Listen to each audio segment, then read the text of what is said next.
छोटी छोटी कहानियों के माध्यम से मेरे साथ अनंत पथ की यात्रा पर निकल पड़े मेरे प्यारे मित्रों। आरती की कहानियों की दुनिया में आप सभी का अभिनंदन है। साथियों, आज जो कहानी लाई हूँ उसका शीर्षक है पुकार पीहर की।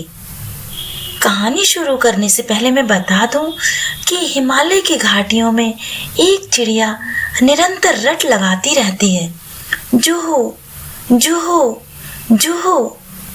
हिमालय की वादियों में चिड़िया की करुण पुकार से रिसता हुआ दर्द किसी का भी हृदय विदीर्ण कर दे। घने जंगलों में, झरनों में, पहाड़ियों पर, घाटियों पर हर जगह चिड़िया की व्यथित कर देने वाली करुण पुकार पत्थर का भी कलेजा पिघला दे। साथियों, अब यहाँ से कहानी शुरू होती है।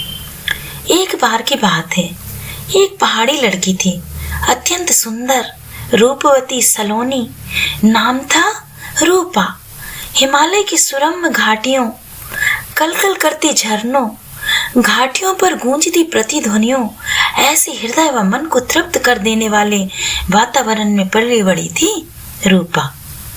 रूपा का पिता बहुत गरीब था। उसने अपनी लाचारी के चलते रूपा को रेगिस्तानी इलाके के बड़े जमींदार के घर ब्याह दिया था। आग उगलते रेगिस्तानी मैदान, गर्म हवाओं के थपेड़े, झरनों और जंगलों का तो नामो निशान तक नहीं। रूपा दिन पर दिन कुम्हलाने लगी। अपने प्रिय के साथ उसके प्रेम की छांव तले वर्षा और सर्दी के दिन तो किसी तरह व्यतीत कर लिए उसने, पर फिर आए सूरज के तपते दिन। रूपा व्याकुल हो उठी। झरनों की कलकल, पहाड़ियों की ठंडक उसे रह रह कर याद आने लगी। रेगिस्तानी इलाकों में तो ऐसी आग बरसती थी, उठना बैठना सोना मुश्किल हो गया था। उसने जीवन में कभी भी ऐसी आग की तपन न जानी थी। पहाड़ों की शीतलता उसके रोम रोम में बसी थी। वह अपनी सासू माँ के पास गई। रोती हुई उसने नैहर जाने की प्रार्थना की। सासू माँ ने भी उसका मन रखने के लिए कह दिया, कल चली जाना। सुबह हुई, उसने बड़ी व्याकुलता से सासू माँ से पूछा, जूहू यानी जाऊं?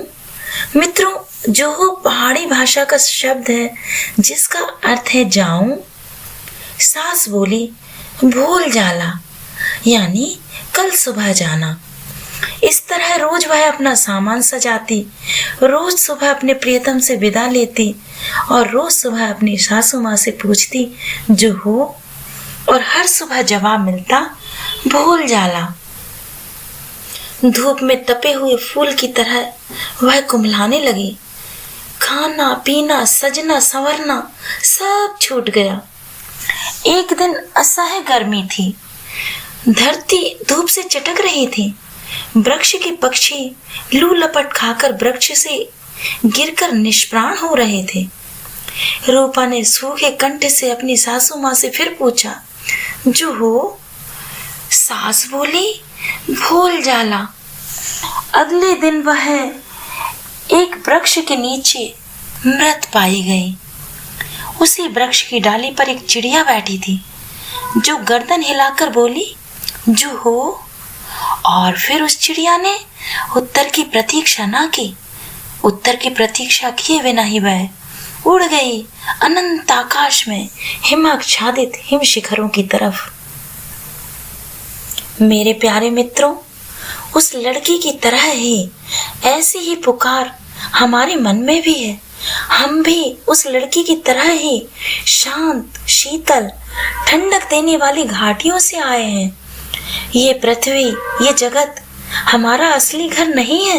हम मेहमान हैं यहाँ, हम अजनबी हैं यहाँ, परदेसी हैं हम यहाँ। और हमारे भीतर निरंतर एक प्यास है, प्यास अपने घर लौट जाने की, हिमाच्छादित शिखरों की ठंडक में लौट जाने की।